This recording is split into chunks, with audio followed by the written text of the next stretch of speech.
वैसे जरूरी नहीं, पर वीडियो को लाइक या डिसलाइक जरूर कर दें। मूवी का नाम है वन मिस्ड कॉल 2008। इस कहानी में लोगों को उनके फोन पर कॉल आती है। जैसे लोग फोन उठाते हैं तो उन्हें एक वॉइस मैसेज मिलता है जिसमें उनकी अपनी ही आवाज होती है। और ये कॉल मौजूदा वक्त की नहीं बल्कि फ्यूचर आने वाले टाइम की होती है, जिसमें 1 दिन 2 दिन 3 दिन का टाइम शामिल है। फिर वो टाइम आते ही उस इंसान की मौत हो जाती है। तो शुरुआत होती है एक जलते हुए हॉस्पिटल को दिखाने से, जहाँ फायर फाइटर्स आग बुझा रहे थे और उन्होंने एक बच्चे की जान भी बचा ली थी। वो बच्चे से पूछने लगी, क्या तुम्हारी मॉम भी अंदर थी? पर बच्ची कोई जवाब नहीं देती। आगे हम एक लड़की शैली को देखते हैं जो अपने घर की छोटी सी तालाब के पास बैठी थी। अचानक उसे पानी में से आवाज आने लगी। जैसे ही उसने पास जाकर देखा, पानी के अंदर से एक हाथ बाहर आकर उसका मुंह पकड़ लेता है, खींचकर उसी तालाब के अंदर ले जाता है, जिसके फौरनी बाद पानी की सतह पर एक कैंडी निकल कर आती है जो बच्चे खाते हैं। और तभी वो हाथ शैली की बिल्ली को भी गले से पकड़कर पानी में डुबोकर मार देता है। कहानी अब कुछ दिन आगे गई। हम कुछ स्टूडेंट्स को देखते हैं जो पार्टी कर रहे थे। पार्टी में एक लड़की थी बेथ, उससे मिलने उसकी दोस्त आई। ये दोनों कमरे में जाकर शैली की मौत के बारे में बातें करने लगते हैं, क्योंकि ये सारे स्टूडेंट्स आपस में दोस्त थे। इनकी बातों के दौरान ही बेथ की दोस्त के मोबाइल पर कॉल आई, लेकिन हैरत ये कॉल शैली के नंबर से आ रही थी। और जो रिंगटोन थी इन्हें कॉल की बेल वो भी अलग ही थी, जो एक लोरी थी। जैसे वो कॉल उठाती है तो एक वॉइस मैसेज था, जिस पर सुनने पर बेथ की इसी दोस्त की अपनी ही आवाज थी, जिसमें वो चिल्ला रही थी। उन्हें कुछ भी समझ नहीं आती कि ये क्या है। हैरान परेशान थी वो। अब एक डिटेक्टिव पुलिस ऑफिसर को मुर्दा घर बुलाया जाता है एक लाश की पहचान करने के लिए। जो लाश थी डिटेक्टिव की बहन की, जिसकी मुँह से एक कैंडी निकलती है। अब यहाँ ध्यान करने वाली बात ये है कि मरते हुए शैली के मुंह से भी कैंडी निकली थी, जिसका मतलब था कि जरूर इन मौतों का आपस में कोई ताल्लुक है। तो इसे आप याद रखिएगा। 2 दिन के बाद हम बेथ और उसकी दोस्त को कॉलेज में देखते हैं। क्लास में जब वो थी तो बेथ की दोस्त को हेलुसिनेशंस होने लगी, यानी ऐसे ख्याल ऐसी चीजें दिखाई दे रही थी जो असल में थी भी नहीं। जैसे बेथ के हाथ पर उसे बिच्छू रेंगते हुए नजर आया। क्लास खत्म होने के बाद बेथ उसे कॉफी पीने का पूछती है, पर वो साथ जाने से मना करके लाइब्रेरी आ जाती है। लाइब्रेरी बंद होने के बाद बेथ की दोस्त जब घर जा रही थी तो उसे और भी हेलुसिनेशंस होने लगती है। हर जगह उसे भूत आत्माएं शैतान दिख रहे थे, जिनसे वो बहुत डर गई थी, क्योंकि जाहिर है सभी बहुत भयानक थे। डर के आलम में वो बेथ को कॉल करती है। वो कहती है, घबराओ नहीं, मैं तुम्हारे पास ही हूँ, बस 2 मिनट तक पहुँचती हूँ। लेकिन वो तो इतनी डरी हुई थी कि उसकी हालत खराब होने लगी। डरते डरते वो एक ऊंची जगह से गिर गई। ट्रेन से टकराने से उसका एक्सीडेंट हो गया। वो इतनी जख्मी हो गई कि फौरन ही उसकी मौत हो जाती है। इसी दौरान बेथ भी यहाँ पहुँच गई और ये हादसा होते हुए वो भी देख लेती है। उसे अजीब तरह की आवाज भी सुनाई दी गई। अपनी दोस्त की लाश के पास जब वो आई तो उसके मुंह से भी कैंडी निकलती है। बेथ उसका फोन चेक करती है, जिसमें कॉन्टेक्ट नंबर ऊपर नीचे हो रही थी। ऐसा लग रहा था जैसे कोई दूसरा नंबर निकालने की कोशिश कर रहा है। इसके बाद कॉलेज में 2 लड़कियां इस हादसे के बारे में बात कर रही थी कि बेथ की दोस्त की भी मौत हो गई। उसकी और शैली की मौत एक तरह से ही हुई, एक फोन कॉल आने की वजह से। ये बातें सुनकर बेथ का मेल फ्रेंड उन पर गुस्सा करने लगा कि बंद करो ये फजूल की बातें, ऐसा कुछ नहीं है, ये सारी चीजें मन गढ़ंत है, बकवास है। बेथ भी यहाँ आ गई, कहती है कि नहीं, ये गलत नहीं है, बिल्कुल ऐसा ही है और उनकी मौत फोन कॉल की वजह से ही हुई। फौरन ही बात बेथ की मेल फ्रेंड को भी हेलुसिनेशंस होने लगी और उसे भी बिच्छू नजर आ रही थी। उसे थोड़ा अजीब लगा, इसीलिए वहाँ से वो निकल जाता है। बेथ भी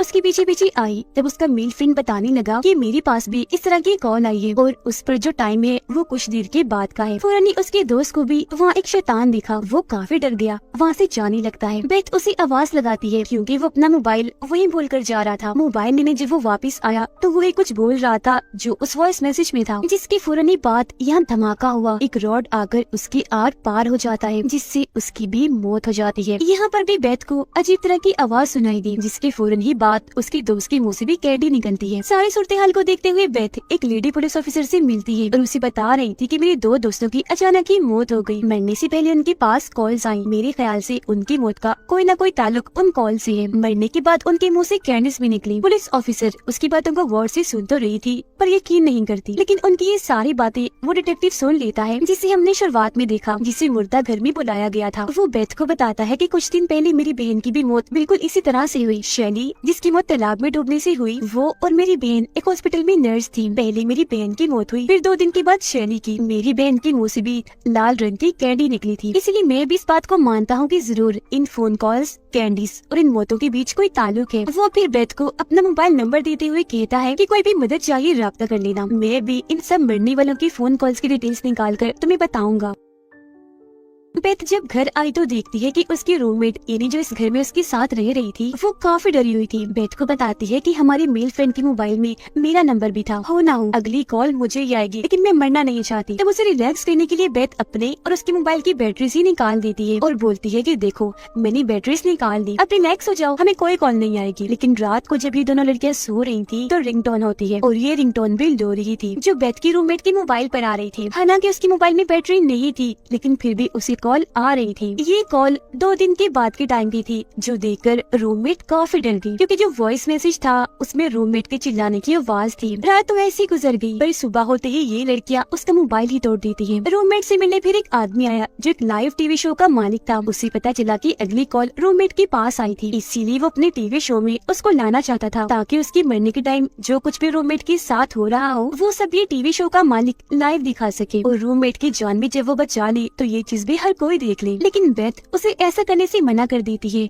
और रूममेट को लेकर वापस घर आ जाती है। रूममेट का कहना था कि हमें उस आदमी की बात मान लेनी चाहिए, क्या पता वो हमारी मदद ही कर दे, लेकिन फिर भी बेथ ने उसे मना कर दिया। अगली सुबह रूममेट वहाँ नहीं थी, वो जा चुकी थी। जाते हुए उसने बेथ के लिए एक नोट छोड़ा था कि मैं अपने मॉम डैड के पास जा रही हूँ। फिर डिटेक्टिव बेथ के पास आकर बताता है कि मैंने सारे फोन कॉल रिकॉर्ड्स निकाल लिए हैं, जिससे मुझे पता चला है कि हर मरने वाले को उससे पहले मरने वाले ने फोन किया था। जैसे मेरी बहन ने शैली को, शैली ने फिर तुम्हारी दोस्त को जिसकी मौत ट्रेन वाली हादसे से हुई, उसने फिर तुम्हारे मेल फ्रेंड को। हैरान करने वाली बात ये थी कि सारी ही कॉल्स उन लोगों के मरने के बाद की गई थी उनके नंबर से। वो फिर बताता है कि मेरी बहन को कॉल एक औरत ने की थी जो मरीज थी और अब मैं उसके घर जा रहा हूँ सच्चाई का पता लगवाने, जिस पर बेथ भी उसके साथ चल देती है। उस औरत के घर पहुंचकर डिटेक्टिव छानबीन करने लगता है। उसे यहाँ एक छोटे से कैमरा से रिकॉर्ड की हुई वीडियो की सीडी मिलती है। ये कैमरा बच्चों पर नजर रखने के लिए होता है। वीडियो में इस मरीज औरत की 2 बेटियां थी जिनमें बड़ी बेटी का नाम एनी था। लेकिन ढूंढने के बाद भी डिटेक्टिव को यहाँ वो छोटा कैमरा नहीं मिलता जिससे वीडियो बनाई गई थी। उसे वहाँ एक इनहेलर मिलता है, यानी जो सांस की मरीज इस्तेमाल करते हैं। वो एक पंप की तरह का था जिसे जैसे डिटेक्टिव दबाता है उसमें से एक आवाज आई, जो आवाज सुनकर बेथ काफी डर जाती है। डिटेक्टिव को बताती है कि जब मेरी दोस्त और मेल फ्रेंड की मौत हुई तब वहाँ मैंने यही आवाज सुनी थी, लेकिन जहाँ से आवाज आ रही थी वहाँ कोई भी नहीं था। मजीद छानबीन करने पर डिटेक्टिव को पता चला कि उस मरीज औरत की बड़ी बेटी एनी की मौत दमे के अटैक की वजह से हुई, यानी उसे सांस का मसला था और ये इनहेलर उसी का था। साथ ही उसकी छोटी बहन को उनकी मोम 9 बार हॉस्पिटल लेकर गई थी क्योंकि उनकी छोटी बेटी अलग अलग तरह से जख्मी हुई थी, जैसे कभी उसका जल जाना, कभी सर में सुई का चुभ जाना, तो कभी कोई शैम्पू पी लेना। ये सारी बातें जानकर बेथ डिटेक्टिव को बताती है कि मैं सारी बात समझ गई हूँ। असल में उस मरीज औरत को कोई दिमागी बीमारी थी जिस वजह से वो अपने ही बच्चों को जख्मी कर दिया करती थी, फिर हॉस्पिटल में उनका इलाज करवाकर देखभाल करती थी ताकि उन बच्चों की और तवज्जो ले सके। यहाँ इन्हें ये भी पता चला कि जिस हॉस्पिटल में उस मरीज औरत की बेटियों का इलाज हुआ करता था वहाँ एक नर्स ने उस औरत से पूछताछ भी की थी कि उनकी बड़ी बेटी को कब से दमे की बीमारी है और छोटी बेटी क्यों बार बार जख्मी हो जाती है। यहाँ मैं आपको बता दूं कि वो पूछताछ करने वाली नर्स और कोई नहीं बल्कि डिटेक्टिव की बहन थी जिसकी मौत सबसे पहले हुई थी। अब तभी टीवी पर बेथ अपनी रूममेट को उस लाइव शो में देखती है जहाँ टीवी शो का मालिक उसके साथ होने वाली हर चीज को लाइव दिखाएगा, जो देखकर ये दोनों जल्दी से उस चर्च के लिए निकल जाते हैं जहाँ ये शो होने वाला था। इसी दौरान रूममेट बेथ को कॉल करके सोई कहती है कि मुझे माफ कर देना, मैंने तुम्हारी बात नहीं मानी और मैं इस शो में आ गई। शो में दिखाया जाता है कि रूममेट को भी हेलुसिनेशंस होने लगी, उसे अपने आसपास शैतान दिखने लगे। जैसे बेथ और डिटेक्टिव यहाँ आए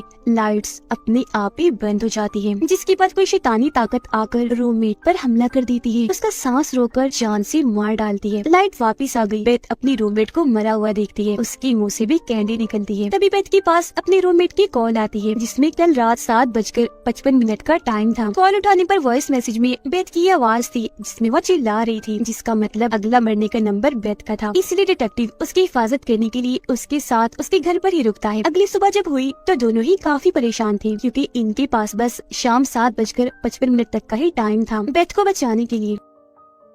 डिटेक्टिव को फिर उस मरीज औरत की बेटी यानी एनी की छोटी बहन के बारे में पता चला जो अब एक ऑर्फनेज में है, एक ऐसी जगह जहाँ उन बच्चों को रखा जाता है जिनका इस दुनिया में कोई नहीं होता। वहाँ जाकर पता चला कि ये बच्ची और कोई नहीं बल्कि शुरुआत वाली बच्ची है जिसे फायर फाइटर्स ने जलते हुए हॉस्पिटल से बचाया था। ये दोनों उससे उसकी मोम के बारे में पूछते हैं पर शुरुआत की तरह ही वो कोई जवाब नहीं देती। जब फायर फाइटर्स ने पूछा था कि तुम्हारी मोम हॉस्पिटल के अंदर थी, लेकिन तभी बच्ची के बालों में से लोरी की आवाज आने लगी और ये लोरी वही थी जो रिंगटोन बनकर बजती थी। थी। फिर इस चीज को नजरअंदाज करके बेथ और डिटेक्टिव बाहर आए। वो फैसला करते हैं कि हम अलग अलग जाकर एली की मॉम यानी मरीज औरत के बारे में जानकारी इकट्ठा करेंगे। लेकिन जैसे बेथ वहाँ से जाने लगी, उसकी नजर एली की बहन की खिड़की पर गई, जिसके पीछे एक भूत खड़ा हुआ था। जिसके बाद बेथ उस हॉस्पिटल में जाने का फैसला करती है जहाँ पर एली और उसकी छोटी बहन का इलाज हुआ था। इस बारे में वो डिटेक्टिव को भी बता रही थी कि मैं उस हॉस्पिटल में जा रही हूँ। वो अंदर जाने की कोशिश करती है पर सामने वाला दरवाजा लॉक था, इसीलिए वो पिछले दरवाजे से जाने की कोशिश करने लगी, लेकिन ये दरवाजा भी लॉक था। पर तभी वो अपने आप ही खुल जाता है। हॉस्पिटल के अंदर आकर बेथ सुराग ढूंढने लगी, लेकिन तभी कोई शैतानी ताकत अंधेरे में बेथ पर हमला कर देती है और खींच कर उसे अपने साथ ले जाने लगी। इसी वजह से वो काफी डर गई, जोर से चीख मारती है, जैसे तैसे अपनी जान बचाकर वहाँ से भाग गई। बेथ को यहाँ डिटेक्टिव मिल जाता है। ये दोनों यहाँ से बाहर निकलने की कोशिश करते हैं पर निकल नहीं पाते क्योंकि सारे दरवाजे लॉक्ड हो गए थे। फिर जैसे एक कमरे में आए, कुछ शैतानी ताकत अब डिटेक्टिव पर हमला कर देती है। वो उसे हवा में उठाकर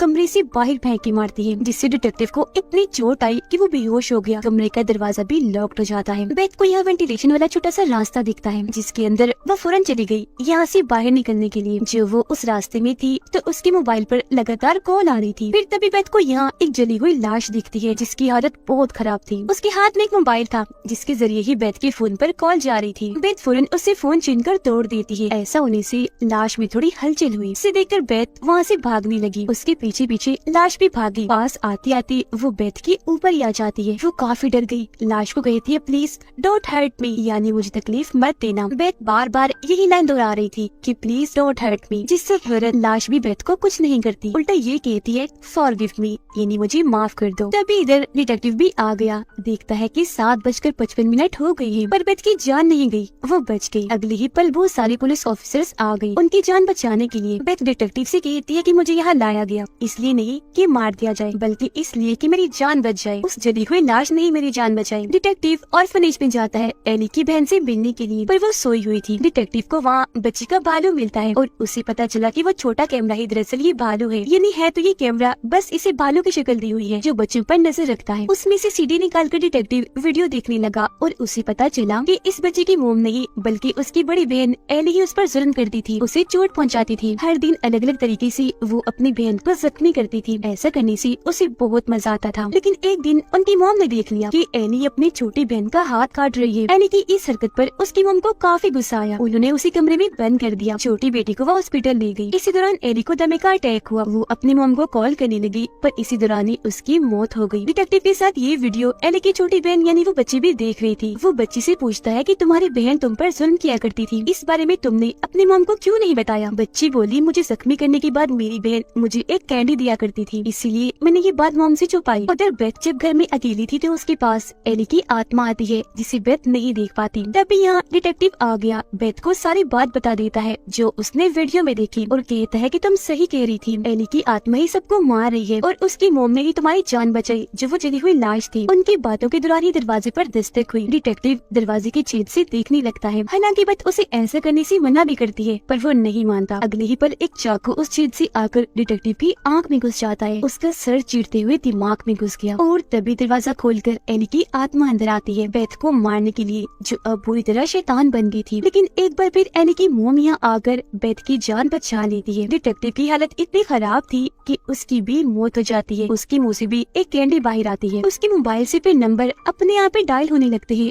अगले शिकार के लिए। अब यहाँ मैं आपको इस मूवी का खुलासा कर देती हूँ, और वो ये कि एली ही शैतान थी। असल में बचपन से ही उसमें शैतानी हरकतें थी। जैसे अपनी बहन को जख्मी करने के बाद वो उसे कैंडी देती थी, लेकिन जब उसकी मौत हुई तो वो एक पूरी शैतान बन गई और फिर लोगों को मारने के बाद उन्हें कैंडी देती थी। इसीलिए हर किसी के मुंह से कैंडी निकलती थी। और जिस तरह से उसकी मौत हुई अपनी मम को कॉल करते करते, ऐसे ही वो लोगों को मारने के बाद उनके नंबर से अगले मरने वाले इंसान को कॉल कर दिया करती थी। और इसी के साथ ये कहानी इधर ही खत्म हो जाती है।